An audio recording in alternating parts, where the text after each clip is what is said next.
परमेश्वराच्या नावाला धन्यवाद असो। आज परमेश्वराने हा सुंदर दिवस तुमच्या आणि माझ्या आयुष्याला आज जोडलेला आहे। त्याची स्तुती करण्याकरिता त्यांनी आपल्या सर्वांना एकत्र आणलेला आहे। त्याच्या वचनामधून काही सत्य गोष्टी शिकून घेण्याकरिता आज परमेश्वराने तुम्हाला आणि मला एकत्र या ठिकाणी आणलेला आहे। तर या आपण परमेश्वराच्या वचनाकडे वळूया आणि आजच्या संदेशासाठी जो शीर्षक घेतलेला आहे ते आहे विश्वासूपणा। आणि आपल्या सर्वांना ठाऊक आहे की विश्वासूपणा जो आहे हे एक पवित्र आत्म्याचं काय आहे, फळ आहे। आणि आज आपण विश्वासूपणाविषयी काही गोष्टी आपण शिकणार आहोत आणि परमेश्वराची इच्छा आहे की आम्ही त्याच्याबरोबर परमेश्वराबरोबर आम्ही विश्वासू राहायचं आहे आणि आम्ही इतरांशी सुद्धा आम्ही विश्वासू असणं गरजेचं आहे। आणि परमेश्वराची इच्छा आहे की तुम्ही आणि मी त्या विश्वासूपणामध्ये तुम्ही आणि मी हे जीवन जगावं। आणि आपल्याला माहिती आहे की गलतीकरास पत्र याचा 5वा अध्याय आणि वचन 22 आणि 23 मध्ये 9 आत्म्यांची फळं त्या ठिकाणी लिहिण्यात आलेली आहे। गलेशियन्स चॅप्टर 5 वर्सेस 22 to 23 त्याच्यामध्ये जे 9 आत्म्याची फळं आहेत ती अशा प्रकारे आहेत। आत्म्याच्या द्वारे निष्पन्न होणारे फळ प्रीती, आनंद, शांती, सहनशीलता, ममता, चांगुलपणा, विश्वासूपणा, सौम्यता, इंद्रिय दमन हे आहे। अशा विरुद्ध नियमशास्त्र नाही। तर या ठिकाणी जे 9 फळं आत्मिक फळं लिहिलेले आहेत त्यापैकी एक जे फळ आहे ते आहे विश्वासूपणा। हालेलुया। आणि ते विश्वासूपणा तुमच्या आणि माझ्यामध्ये असणं गरजेचं आहे आणि देवाची इच्छा आहे की तुम्ही आणि मी जे आहे त्या विश्वासूपणामध्ये आम्ही वाढावं। म्हणजेच की हे जे आत्मिक फळ आहे ते तुमच्या आणि माझ्या जीवनामध्ये दिसून यावं ही परमेश्वराची काय आहे, इच्छा आहे। या ठिकाणी जे 9 आत्मिक फळे लिहिलेले आहेत ती ख्रिस्ताच्या स्वभावाची वैशिष्ट्ये आहेत। आपण म्हणू शकतो इंग्लिशमध्ये ते कॅरेक्टर ट्रेट्स आहेत। ख्रिस्ताच्या स्वभावाच्या कॅरेक्टर ट्रेट्स किंवा वर्ण वैशिष्ट्ये जी आहेत ती या ठिकाणी लिहिण्यात आलेली आहेत। आणि त्यापैकी एक आहे विश्वासूपणा। म्हणजे जे ख्रिस्तामध्ये जो गुणधर्म आहे विश्वासूपणाचा तोच गुणधर्म तुमच्या आणि माझ्यामध्ये असावा ही परमेश्वराची इच्छा आहे। आणि हे सर्व जी फळं या ठिकाणी लिहिलेले आहेत ते तुम्ही आणि मी स्वतःच्या प्रयत्नाने तुम्ही आणि मी ते मिळवू शकत नाही। हे फळं मिळवून घेण्यासाठी आम्हाला ख्रिस्ताची गरज आहे। हालेलुया। आणि म्हणून ख्रिस्तामध्ये तुम्ही आणि मी वाढलं पाहिजे। ही फळं जर आमच्या जीवनामध्ये दिसावे अशी जर का आमची इच्छा असेल तर त्या ख्रिस्तामध्ये तुम्ही आणि मी काय झालं पाहिजे, जॉईन झालं पाहिजे। आम्ही त्या ख्रिस्ताला आम्ही जडून राहिलं पाहिजे। त्या ख्रिस्ताला आम्ही जाणून घेतलं पाहिजे। त्या ख्रिस्तावरती आम्ही प्रीती केली पाहिजे। त्या एवढंच नव्हे तर त्या ख्रिस्ताची आम्ही आमच्या जीवनामध्ये रोज आठवण करून त्याने ज्या काही शिकवलेल्या गोष्टी आहेत त्याची आम्ही आठवण करून त्याप्रमाणे आम्ही वागलं पाहिजे आणि आम्ही त्याचं अनुकरण केलं पाहिजे। मगच हे जे आत्मिक फळं आहेत ती तुमच्या आणि माझ्या जीवनामध्ये ती दिसू लागतील। परत आपल्याला जर जुन्या करारामध्ये आपण गेलो तर जुन्या करारामध्ये सुद्धा या विश्वासूपणाचं जे गुण परमेश्वरामध्ये आहे ते या ठिकाणी लिहिण्यात आलेलं आहे। अनुवाद ड्यूट्रॉनॉमी याचा 7वा अध्याय आणि वचन 9 अनुवाद 7 आणि 9 मध्ये लिहिण्यात आलेलं आहे। तेव्हा हे लक्षात ठेवा की तुझा देव परमेश्वर हाच देव आहे। तो विश्वसनीय देव आहे।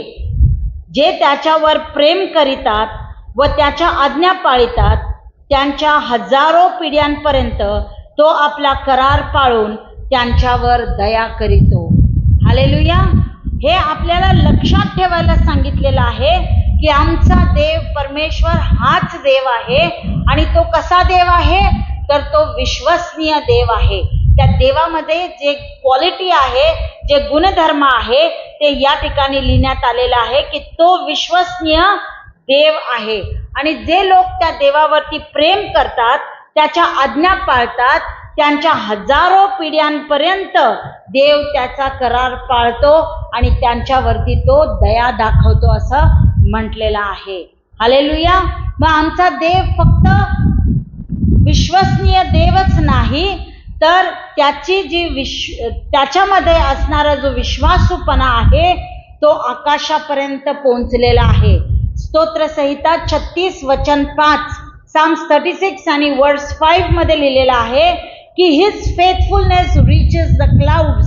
हे परमेश्वरा, तुझे वात्सल्य आकाशापर्यंत पोहोचलेले आहे. इतकं जास्त विश्वासूपणा त्याच्यामध्ये आहे प्रियानो. आणि म्हणून तुम्हाला आणि मला सुद्धा त्याच्यासारखं विश्वासयोग्य किंवा विश्वसनीय राहणं हे गरजेचं आहे. 1 कोरिन्थीकरास पत्र याचा 1 अध्याय आणि वचन 9 मध्ये म्हटलेलं आहे की ज्याने स्वपुत्र येशू ख्रिस्त आपला प्रभू याच्या सहभागीपणात तुम्हाला बोलवले तो देव विश्वसनीय आहे. हालेलुया. ज्या देवाने तुम्हाला आणि मला बोलवलेलं आहे, ज्या देवाने तुम्हाला आणि मला पाचारण केलेलं आहे, त्याने काय केलेलं आहे? त्याच्या स्वतःचा पुत्र जो प्रभू येशू ख्रिस्त आहे, त्या प्रभू येशू ख्रिस्ताच्या सहभागीपणामध्ये त्याने तुम्हाला आणि मला बोलवलेला आहे. आणि तो देव विश्वसनीय देव आहे. हालेलुया. आणि तो देव जो विश्वसनीय आहे त्याची इच्छा आहे की तुम्ही आणि मी सुद्धा त्याच्या बरोबर आम्ही विश्वासूपणामध्ये आम्ही जगावं आणि आम्ही तो विश्वासूपणा आम्ही इतरांबरोबर सुद्धा आम्ही तो दाखवला पाहिजे. आणि हे एक महत्त्वाचं गुण जे परमेश्वराचं आहे ते तुम्हाला आणि मला पाहायला मिळतं. आणखीन एक विशेष गुण तुम्हाला आणि मला तिमोथेच्या पुस्तकामध्ये पाहायला मिळतं. 2 तिमोथी चॅप्टर 2 वर्स 13, 2 तिमोथी याचा 2 अध्याय आणि वचन 13 मध्ये लिहिलेलं आहे की आपण अविश्वासी झालो तरी तो विश्वसनीय राहतो, कारण त्याला स्वतः विरुद्ध वागता येत नाही. हालेलुया. तुम्ही आणि मी जरी अविश्वासूपणामध्ये राहिलो तरी देखील आमचा देव काय राहतो? विश्वासूच राहतो. आम्ही अविश्वासू आहे म्हणून तो स्वतःच्या स्वभावामध्ये बदल करत नाही, तो स्वतः अविश्वासू होत नाही, तो कायम स्वरूपी विश्वसनीयच देव राहतो. हे त्याचं एक महत्त्वाचं गुण आहे, एक वैशिष्ट्य त्याच्यामध्ये आहे प्रियानो. तो सर्व परिस्थितीमध्ये म्हटलं तरी चालेल किंवा सर्व दिवस, रोज आणि रोज जो आहे तो विश्वसनीय देव आहे. हालेलुया. युगाच्या सुरुवातीपर्यंत ते युगाच्या समाप्तीपर्यंत तो विश्वसनीयच देव राहणार आहे. आणि हे त्याच्यामधलं एक विशेष गुण आम्हाला पाहायला मिळतं. हालेलुया. कधी कधी आम्ही अविश्वसनीय जीवन जगतो. अविश्वासाचं जीवन तुम्ही आणि मी कधी कधी आम्ही जगतो. कधी कधी आम्ही काय करतो? आमच्यामधल्या जे देहाची फळं आहेत त्या फळांना आम्ही आमच्या जीवनामध्ये थारा देतो. आम्ही जी फळं आत्म्याच्या विरुद्धामध्ये कार्य करतात त्या फळांना कधी कधी आम्ही आमच्या जीवनामध्ये जागा देतो. आणि कधी कधी आम्ही निष्काळजीपणामध्ये जीवन जगतो. कधी कधी आम्ही अविश्वसनीयतामध्ये जीवन जगतो. अप्रामाणिकपणे कधी कधी आम्ही जीवन जगतो. एका बेमानीचं जीवन तुम्ही आणि मी कधी कधी आम्ही जगतो. पण प्रियानो, आमचा देव जो आहे तो कायम स्वरूपी विश्वसनीय राहतो. जरी आम्ही वेळेप्रसंगी आम्ही जरी अविश्वासू राहिलो तरी सुद्धा आमचा देव तो आमच्या बरोबर विश्वसनीयच राहतो. हालेलुया. आणि म्हणून आज काही गोष्टी विश्वासूपणाबद्दल परमेश्वर तुम्हाला आणि मला शिकवण्याची इच्छा तो बाळगतो प्रियानो. तर कोणत्या त्या गोष्टी आहेत ज्याच्यामध्ये तुम्हाला आणि मला विश्वसनीय राहायचं आहे ते आपण पाहूया. प्रभू येशू ख्रिस्ताच्या दाखल्यामधून आपण त्या गोष्टी शिकूया. तर लूक शुभवर्तमान, लूक चॅप्टर 16, लूक 16वा अध्याय आणि वचन 1 ते 12 यामधून आपल्याला काही गोष्टी शिकायच्या आहेत. तर लूक 16:1 ते 12 मी आपणासाठी वाचते. अन्यायी कारभाराचे शहाणपण. मग त्याने शिष्यांनाही म्हटले, एक श्रीमंत मनुष्य होता व त्याचा एक कारभारी होता. त्याच्यावर हा तुमचे द्रव्य उडवतो असा त्याच्या जवळ आरोप करण्यात आला. तेव्हा त्याने त्याला बोलवून म्हटले, तुझ्याविषयी मी हे काय ऐकतो? तू आपल्या कारभाराचा हिशोब दे, कारण यापुढे तुला कारभार पाहावयाचा नाही. मग कारभार्याने आपल्या मनात म्हटले, माझा धनी माझ्यापासून कारभार काढून घेणार आहे, तर मी आता काय करू? खणण्याची मला शक्ती नाही, भीक मागण्याची लाज वाटते. तर कारभारावरून काढल्यावर लोकांनी मला आपल्या घरात घ्यावे, म्हणून मी काय करावे हे आता मला सुचले. मग त्याने आपल्या धन्याच्या प्रत्येक देणेकऱ्यास बोलाविले आणि पहिल्याला म्हटले, माझ्या धन्याचे तुला किती देणे आहे? तो म्हणाला, 100 मन तेल. त्याने त्याला म्हटले, हा तुझा रोखा घे आणि लवकर बसून यावर 50 मांड. नंतर दुसऱ्याला म्हटले, तुला किती देणे आहे? तो म्हणाला, 100 खंड्या गहू. तो त्याला म्हणाला, हा तुझा रोखा घे व 80 मांड. अन्यायी कारभाराने शहाणपण केले, यावरून धन्याने त्याची वावा केली. कारण या युगाचे लोक आपल्यासारख्यांविषयी प्रकाशाच्या लोकांपेक्षा शहाणे असतात. आणखीन मी तुम्हाला सांगतो, अनीतिकारक धनाने तुम्ही आपणासाठी मित्र जोडा, यासाठी की ते नाहीसे होईल तेव्हा त्यांनी तुम्हा सार्वकालिक वस्तीत घ्यावे. जो अगदी थोडक्याविषयी विश्वासू तो पुष्कळांविषयीही विश्वासू आहे, आणि जो अगदी थोडक्यांविषयी अन्यायी तो पुष्कळाविषयीही अन्यायी आहे. म्हणून तुम्ही अनीतिकारक धनाविषयी विश्वासू झाला नाही, तर जे खरे धन ते तुम्हाला कोण सोपवून देईल?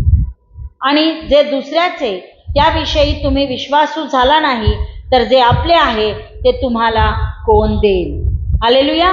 तर या ठिकाणी प्रभू येशू ख्रिस्ताने त्याच्या शिष्यांना एक दाखला या ठिकाणी सांगितलेला आहे, आणि या दाखल्यामध्ये आपल्याला पाहायला मिळतं की एक श्रीमंत मनुष्य आहे आणि त्याचा अन्यायी कारभारी त्या ठिकाणी आहे. आणि त्या श्रीमंत माणसाला, त्या धन्याला हे सांगण्यात आलेलं आहे की तुझा जो कारभारी आहे तो काय करत आहे? तुझं जे द्रव्य आहे तो उडवत आहे. म्हणजे तुझी जी मालमत्ता आहे, संपत्ती आहे, तो काय करत आहे?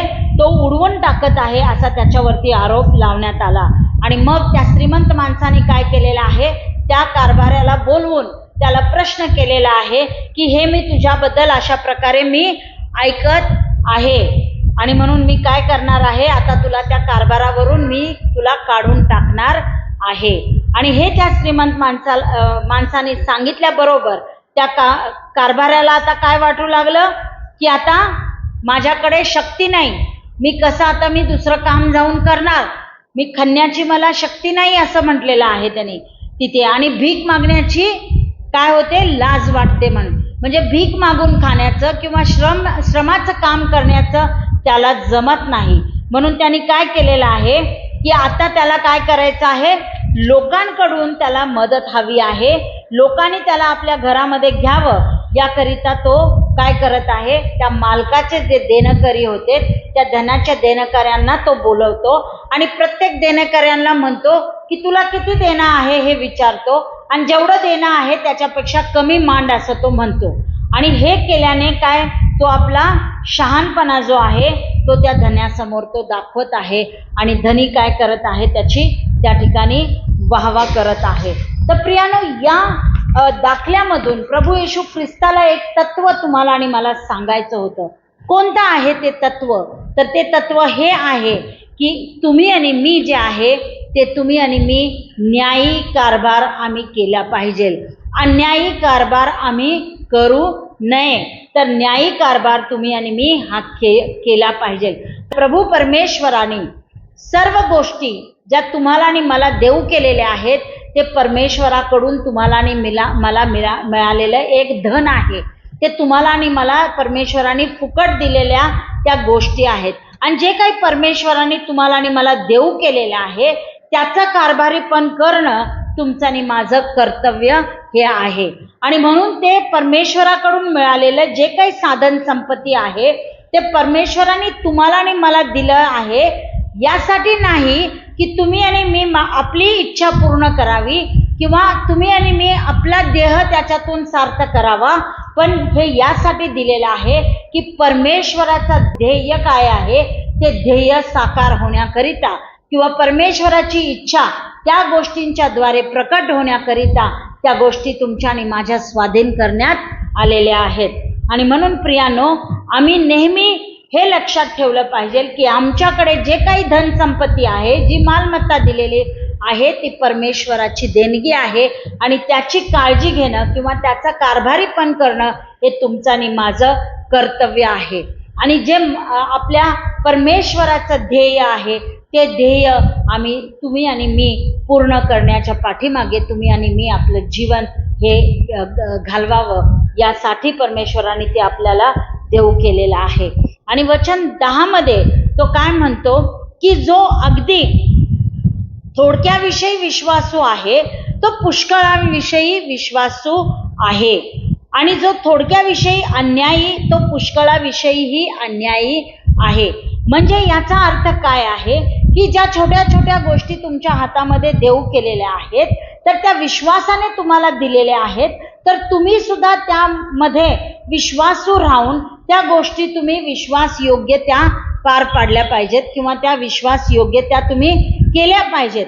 जर तुम्ही त्या थोड्या अशा गोष्टीमध्ये विश्वासू राहिला तर तुम्हाला आणखीन मोठ्या जबाबदाऱ्या दिल्या जातील. म्हणजे थोडक्यामध्ये तुमचा विश्वासूपणा पाहिल्यानंतर तुम्हाला मोठ्या जबाबदाऱ्या देऊन तुमच्यामधला विश्वासूपणा पुन्हा पाहण्यात येईल. म्हणजे जर तुम्ही थोडक्यामध्ये विश्वासू राहिला तर साहजिकच आहे की तुम्ही मोठ्या गोष्टीमध्ये सुद्धा तुम्ही विश्वासू असणार आहे. पण तुम्ही थोडक्या गोष्टीमध्ये अन्यायी असला तर तुम्ही मोठ्या गोष्टींमध्ये सुद्धा तुम्ही अन्यायी असणार.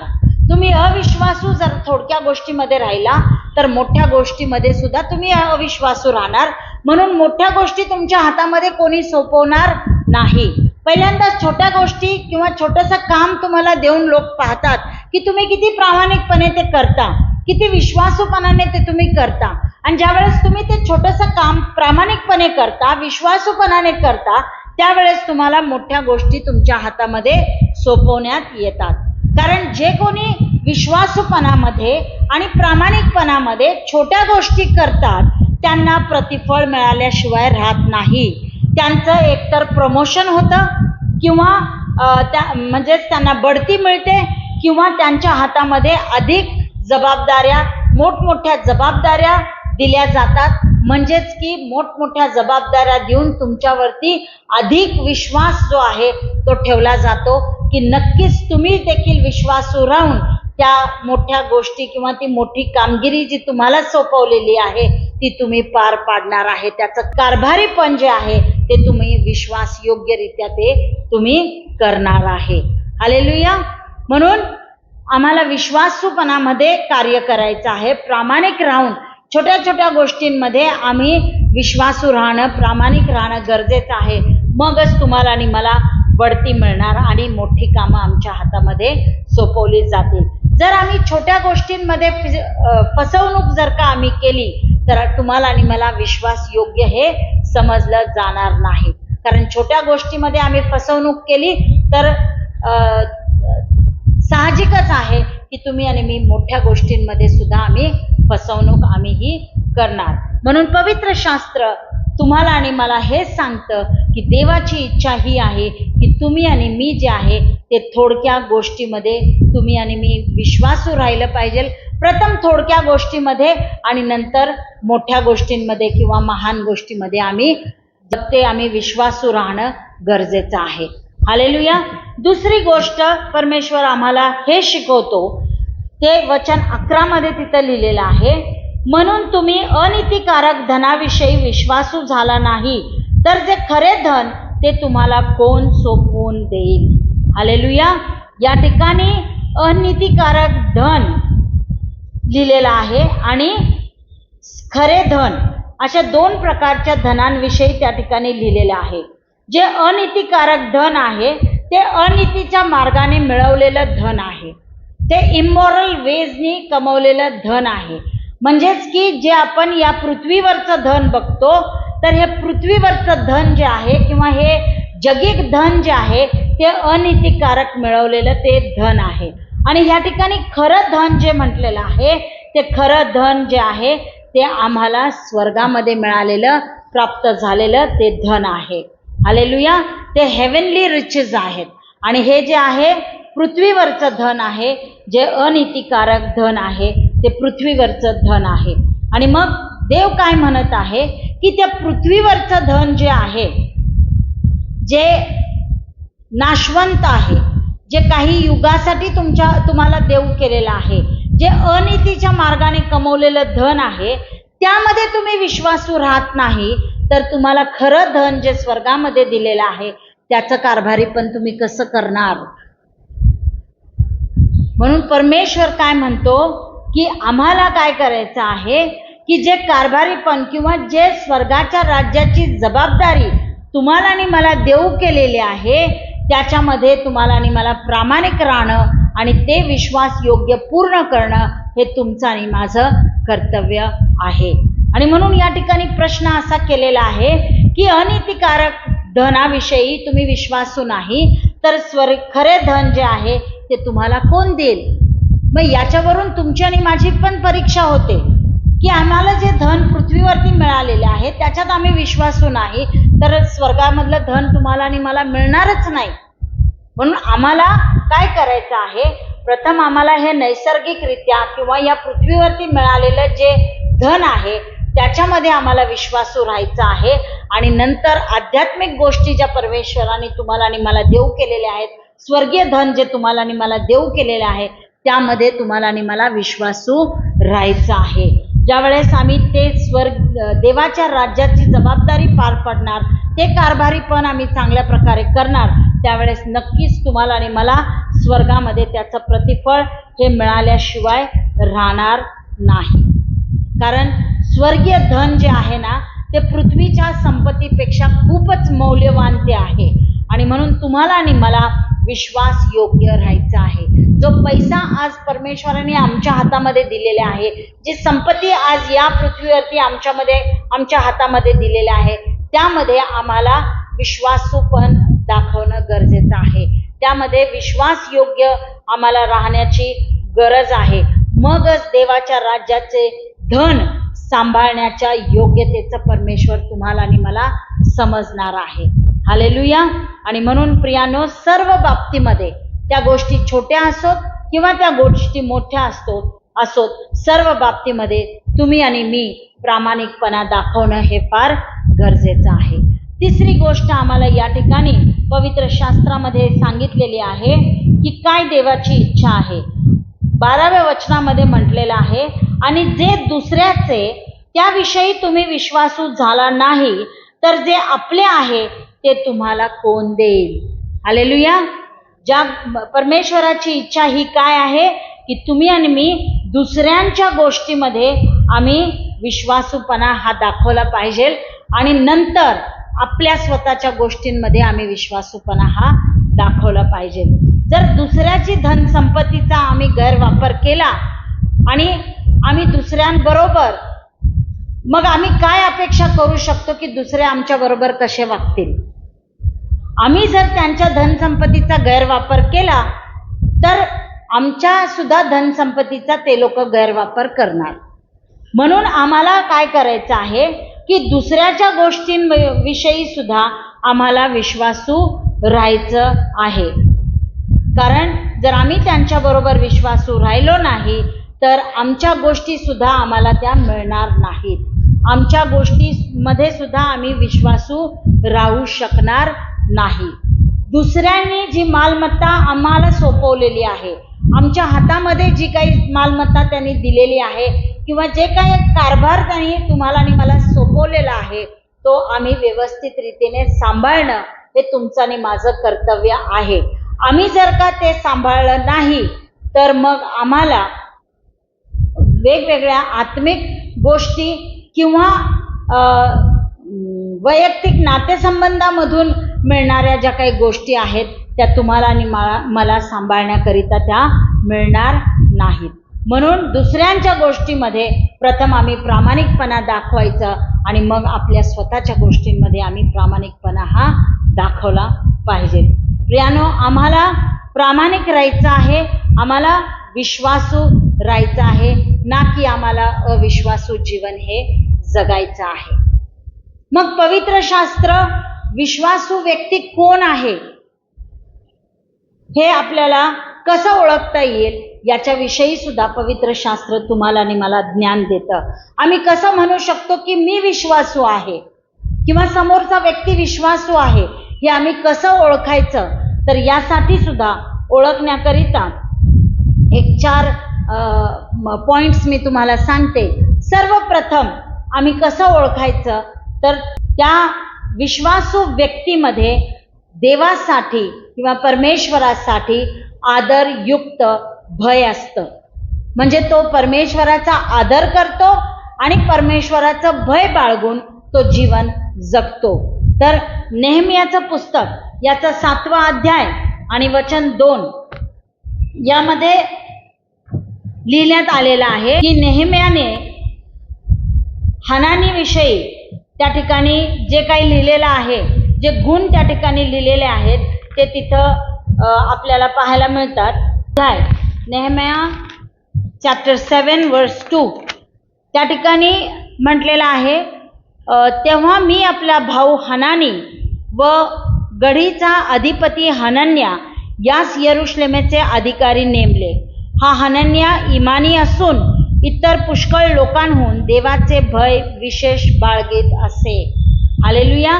पहा, नेहम्याला ज्यावेळेस यरुशलेमेवर अधिकारी नेमायचा होता त्यावेळेस त्यांनी हनन्या नावाचा एक मनुष्य जो आहे त्याची नेमणूक यरुशलेमेचा अधिकारी म्हणून केलेला आहे. आणि का त्याची नेमणूक केलेली आहे, तर त्या हनन्यामध्ये हे 2 गुणधर्म होते की तो इमानी होता, इमानदार होता, आणि दुसरी गोष्ट देवाचं भय तो विशेषरित्या बाळगत होता. हालेलुया. म्हणून जो व्यक्ती विश्वासू असतो, ज्याच्या हातामध्ये कामगिरी सोपवली जाते, तो व्यक्ती जो आहे त्याच्यामध्ये देवाचे आदरयुक्त भय हे असतं. हालेलुया. म्हणून आपण ज्याच्यामध्ये अशा प्रकारचा आदरयुक्त भय आहे तोच विश्वासू आहे असं तुम्ही आणि मी समजू शकतो. दुसरी गोष्ट आपल्याला पाहायला मिळते, नीतिसूत्र प्रॉव्हर्ब्स चॅप्टर 11 नीतिसूत्र याचा 11वा अध्याय आणि वचन 13 मध्ये लिहिण्यात आलेला आहे. नीतिसूत्र 11व्या अध्यायामध्ये ना त्या ठिकाणी एक मूर्ख व्यक्ती कसा असतो आणि एक शहाणा व्यक्ती कसा असतो हे ना प्रत्येक वचनामध्ये लिहिण्यात आलेलं आहे. त्यामुळे आपल्याला समजतं की हे जे गुणधर्म या ठिकाणी लिहिलेले आहेत 13व्या वचनामध्ये ते कोणाच्या ठायी आहे. तर 13व्या वचनामध्ये लिहिलेलं आहे, लावालावी करीत फिरणारा गुप्त गोष्टी उघड करीतो, पण ज्याच्या चित्ती इमान वसते तो गोष्ट गुप्त ठेवतो. लावालावी करीत फिरणारा गुप्त गोष्टी उघड करतो. हा कोण आहे? मूर्ख मनुष्य आहे, जो लावालावी करत फिरतो आणि गुपित ठेवलेल्या गोष्टींना तो उघडपणे दुसऱ्यांना सांगतो. हे मूर्ख व्यक्तीचा गुणधर्म आहे. पण दुसऱ्या वचनामध्ये लिहिलेला आहे, पण ज्याच्या चित्ती इमान वसते तो गोष्ट गुप्त ठेवतो. जो व्यक्ती इमानदार आहे तो गोष्टी गुप्त ठेवतो. आणि हे कोणाचे गुणधर्म आहे? शहाण्या व्यक्तीचं गुणधर्म आहे. आणि तेच आपल्याला या विश्वासू व्यक्तीमध्ये दिसतं की हा विश्वासू जो व्यक्ती आहे तो गोष्टी गुप्त ठेवतो. तो लावालावी करत फिरत नाही. तो गुपित ठेवलेल्या गोष्टी उघडपणे दुसऱ्यांना सांगत तो फिरत नाही. तो गोष्टी गुप्त ठेवतो. हे त्याच्यामधलं दुसरं गुणधर्म आहे.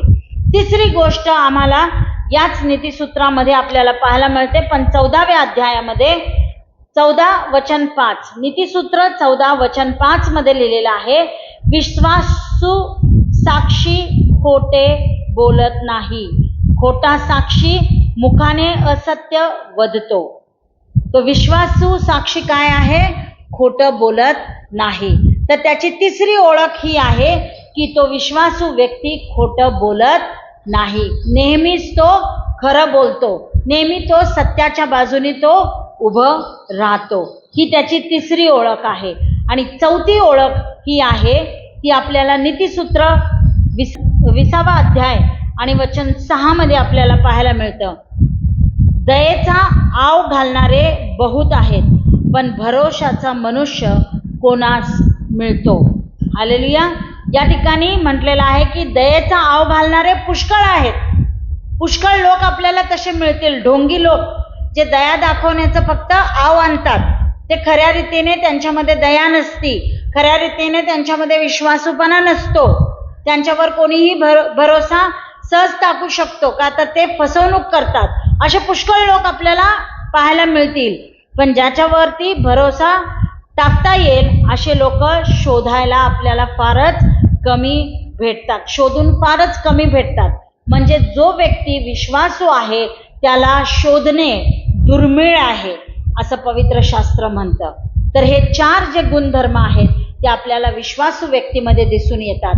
पहिलं आहे की त्याच्यामध्ये आदरयुक्त भय असणं गरजेचं आहे. दुसरा आहे तो गोष्टी गुप्त ठेवतो. तिसरा आहे तो खोटं बोलत नाही. आणि चौथी गोष्ट आहे त्याला शोधणं फार कठीण आहे किंवा फार दुर्बळ असं आहे. तर ह्या गोष्टींवरून आपण ओळखू शकतो की तो व्यक्ती विश्वासू आहे की तो व्यक्ती अविश्वासू आहे. मग विश्वासू राहण्याचे काय फायदे आहेत? बरं, आज या सर्व गोष्टी आपल्याला परमेश्वर सांगत आहेत की आमच्याकडून परमेश्वराची काय अपेक्षा आहे हे आपण पहिल्यांदा पाहिलं. विश्वासू व्यक्ती कसा असतो हे आपण आता पाहिलं. पण हे पाहिल्यामुळे तुम्ही आणि मी विश्वासू राहिल्यामुळे काय आशीर्वाद परमेश्वर तुम्हाला आणि मला देऊ इच्छितो किंवा काय आशीर्वाद तो तुम्हाला आणि मला देतो हे आपण पाहूया.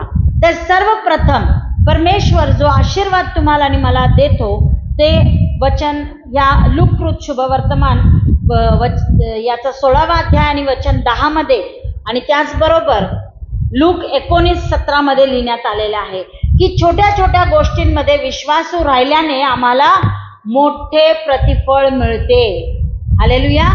छोट्या गोष्टीमध्ये विश्वासू राहा, मग तुला मोठे प्रतिफळ मिळते. छोट्या गोष्टीमध्ये विश्वासू राहिलास तर तुला मोठ्या गोष्टी किंवा महान गोष्टी तुला प्राप्त होतील. छोट्या जबाबदाऱ्या दिल्यावरती तू विश्वासू राहिलास तर तुला उद्या मोठ्या जबाबदाऱ्या तुझ्या हातामध्ये देण्यात येतील. छोटा कारभार विश्वासूपणाने केल्यावर तुला मोठा कारभार करण्याकरिता तुला संधी मिळेल आणि त्याच्यामध्ये सुद्धा तू जर विश्वासूपणा दाखवलास तर तुला त्याचं प्रतिफळ मिळाल्याशिवाय राहणार नाही. आणि लूक 19 आणि 17 मध्ये म्हटलेलं आहे, परमेश्वर त्या ठिकाणी काय म्हणतो की ज्या वेळेस तू न्यायाच्या दिवशी तू परमेश्वरासमोर तू उभा राहशील त्यावेळेस परमेश्वर तुला काय म्हणेल, शाब्बास शाब्बास भल्या दासा, तू लहानशा गोष्टीत विश्वासू राहिलास म्हणून 10 नगरांवर तुला अधिकार दिला आहे. हालेलुया. छोट्या गोष्टींमध्ये आम्ही विश्वासू राहिलो म्हणून परमेश्वर आम्हाला काय करणार आहे, मोठं प्रतिफळ तुम्हाला आणि मला तो देणार आहे. आणि म्हणून हा पहिला आशीर्वाद आहे जो तुम्हाला आणि मला परमेश्वराकडून प्राप्त करून घ्यायचा आहे. दुसरा आशीर्वाद आम्हाला काय मिळतो, मरेपर्यंत विश्वासू राहिल्याने आम्हाला जीवन हे मिळतं. हालेलुया. त्यासाठी आपण वचन काढूया.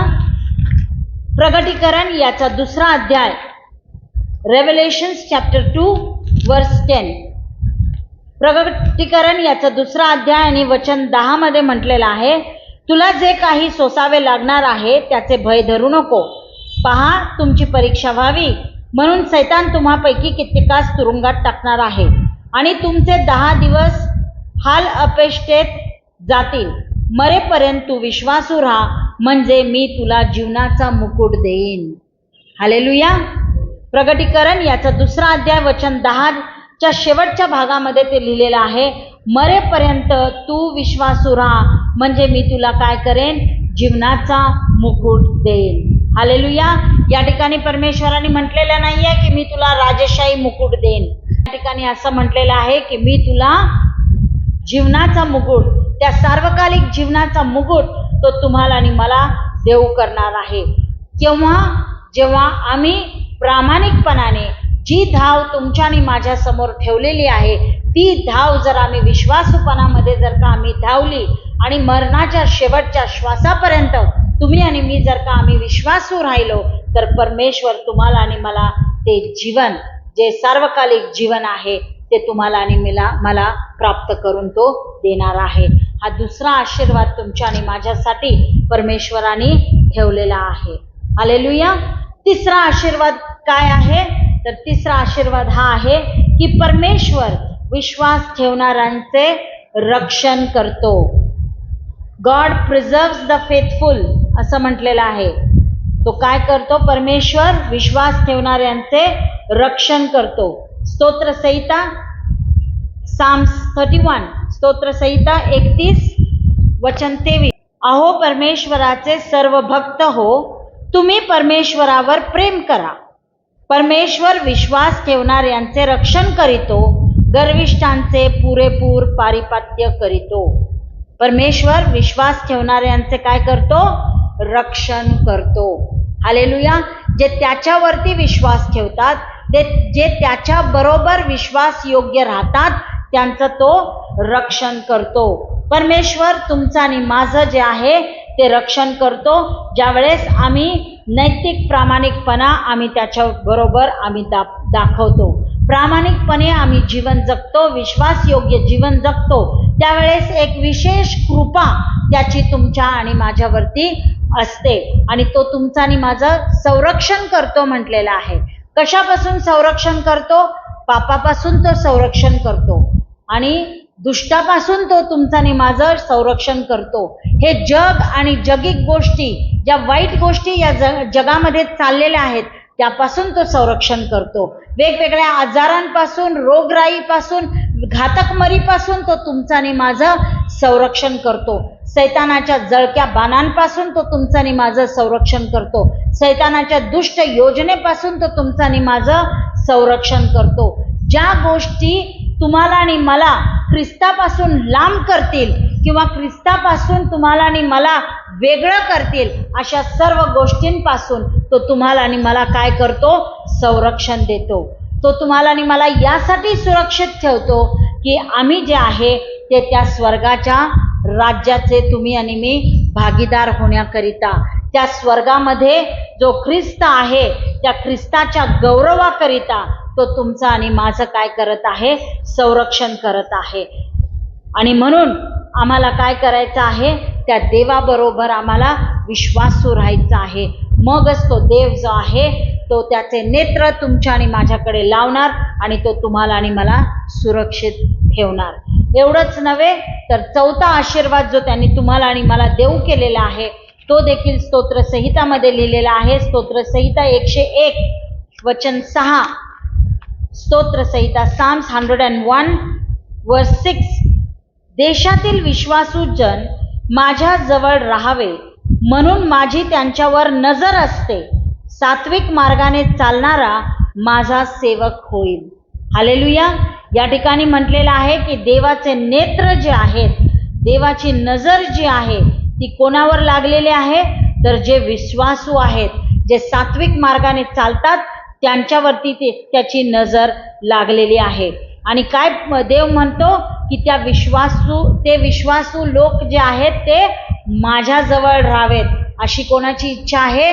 देवाची इच्छा आहे. म्हणून देवाचे नेत्र जे आहेत प्रियानो ते तुमच्या आणि माझ्यावरती लागलेले आहेत. तो तुमचं आणि माझं संरक्षण करतो, तो तुम्हाला आणि मला सन्मान देतो, तो तुम्हाला आणि मला त्याचं प्रतिफळ देतो.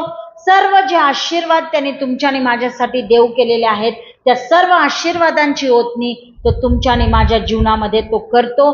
तो तुमचं आणि माझं संरक्षण करतो, बचाव करतो. नाशापासून खास करून तो तुमचा आणि माझा बचाव करतो. कशासाठी तो बचाव करत आहे? यासाठी की जिथे तो आहे तिथे तुम्ही आणि मी त्याच्याबरोबर वस्ती करावं, तिथे तुम्ही आणि मी त्याच्याबरोबर राहावं आणि त्या न्यायाचं जे राजासन आहे त्यावरती तुम्ही आणि मी त्याच्याबरोबर बसावं. याकरिता तो त्याचे नेत्र तुमच्या आणि माझ्यावरती ते लागलेले आहेत. हालेलुया.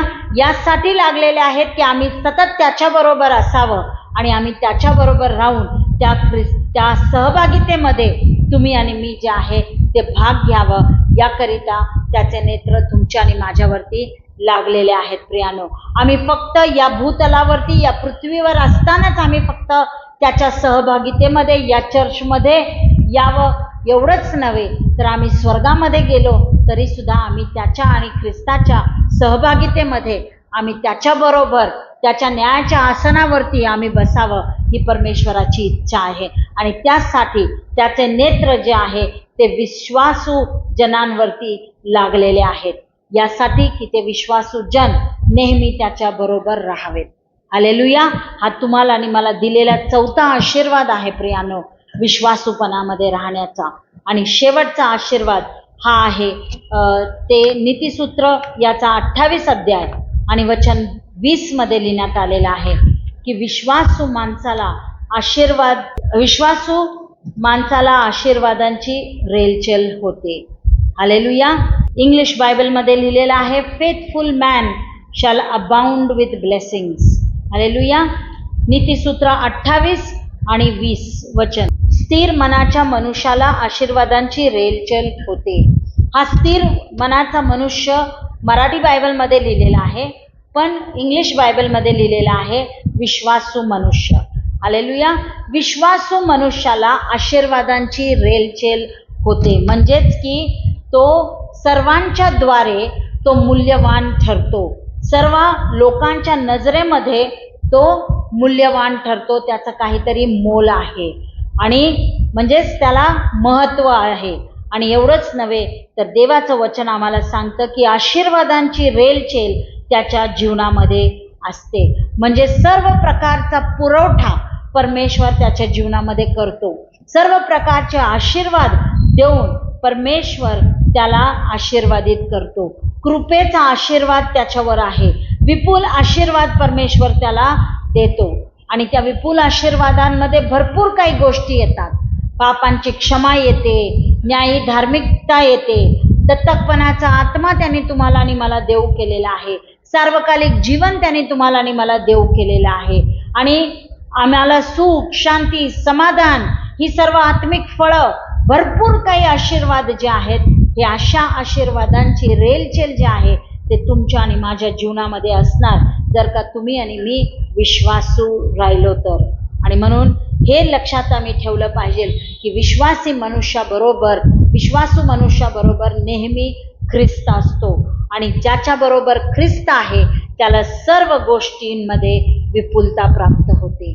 सर्व गोष्टी त्याला विपुलतेने त्याला मिळतात. हालेलुया. आणि म्हणून आज हे वचन आज तुमच्या आणि माझ्यापर्यंत आलेलं आहे प्रियानो. परमेश्वराची ही इच्छा आहे की तुम्ही आणि मी त्या विश्वासूपणामध्ये आम्ही जीवन जगलं पाहिजे. आम्ही छोट्या गोष्टींमध्ये आम्ही विश्वासू राहिलो तर मोठ्या गोष्टी तुम्हाला आणि मला मिळणार आणि मोठे प्रतिफळ तुम्हाला आणि मला स्वर्गामध्ये ठेवलेलं आहे. ते प्रतिफळ म्हणजे जीवनाचं मुकुट तुमच्या आणि माझ्यासाठी ठेवलेलं आहे. एवढंच नव्हे तर या भूतलावरती आम्ही जीवन जगत असताना सर्व प्रकारचे आशीर्वाद परमेश्वराने तुम्हाला आणि मला देऊ केलेले आहेत. आणि म्हणून प्रियानो, आमच्या जीवनाच्या शेवटच्या श्वासापर्यंत तुम्ही आणि मी विश्वासू राहणं हे गरजेचं आहे. कारण जर आम्ही विश्वासू जीवन आम्ही जगलो, त्या परमेश्वराबरोबर आम्ही विश्वासू राहिलो, इतर लोकांबरोबर आम्ही विश्वासू राहिलो तर स्वर्गामध्ये आम्हाला मोठं प्रतिफळ आहे. आणि स्वर्गामध्ये आम्ही गेल्यानंतर परमेश्वर आमच्या पाठीवरती थाप देऊन तो म्हणणार आहे, शाब्बास भल्या विश्वासू दासा, तू छोट्या गोष्टींमध्ये प्रामाणिक राहिलास, विश्वासू राहिलास, म्हणून आज तुला स्वर्गामध्ये मोठं प्रतिफळ हे मिळत आहे. हालेलुया. आणि म्हणून प्रियानो, माझी तुम्हाला विनंती आहे की तुम्ही सर्वजण विश्वासूपणाचे जीवन जगण्याचा अधिक आणि अधिक प्रयत्न करा. जर हे विश्वासूपणाचं फळ तुमच्यामध्ये नसेल तर त्या येशूकडे तुम्ही येशू बरोबर तुम्ही जडून राहा, येशूला जडून राहा, त्याला अधिक तुम्ही जाणून घ्या आणि त्याचं अनुकरण तुम्ही अधिक करा. आणि त्या पवित्र आत्म्याला सांगा की पवित्र आत्म्या, हे विश्वासूपणाचं फळ माझ्यामध्ये नाही किंवा माझ्यामध्ये ते फार कमी प्रमाणात आहे, तर तू मजवरती दया कर आणि तू हे विश्वासूपणाचं फळ जे आहे ते तू मला प्राप्त करून दे. म्हणून त्या पवित्र आत्म्याला तुम्ही विनंती करा आणि नक्कीच हे जे पवित्र आत्म्याचं फळ आहे ते तुमच्या आणि माझ्या जीवनामध्ये ते दिसून येईल आणि तुम्ही आणि मी शेवटच्या श्वासापर्यंत परमेश्वराबरोबर आणि इतर लोकांबरोबर सुद्धा आपण विश्वासू राहू. हालेलुया. देवबाप करो हे वचन तुम्हासाठी आणि माझ्यासाठी हे आशीर्वादाचं ठरो. आपण या वचनासाठी देवाला धन्यवाद देऊया. आपण प्रार्थना करूया. आपण प्रार्थना करू. स्वर्गीय पित्या, तुझ्या वचनातून शिकण्याची संधी तू आम्हास दिली त्याबद्दल तुला धन्यवाद देते. प्रभू, मी प्रार्थना करते की आम्ही मरणाच्या शेवटच्या श्वासापर्यंत विश्वासू राहून स्वर्गामध्ये आमच्यासाठी तू जे जीवनाचा मुकुट ठेवला आहेस तो प्राप्त करून आम्ही घ्यावा. याकरिता प्रभू तू आमचं सहाय्य कर. प्रत्येक परिस्थितीत आम्ही तुझकडे आपले नेत्र लावावेत व ख्रिस्ती जीवनात विश्वासूपणाने चालावे. याकरिता प्रभू तू आमची मदत कर.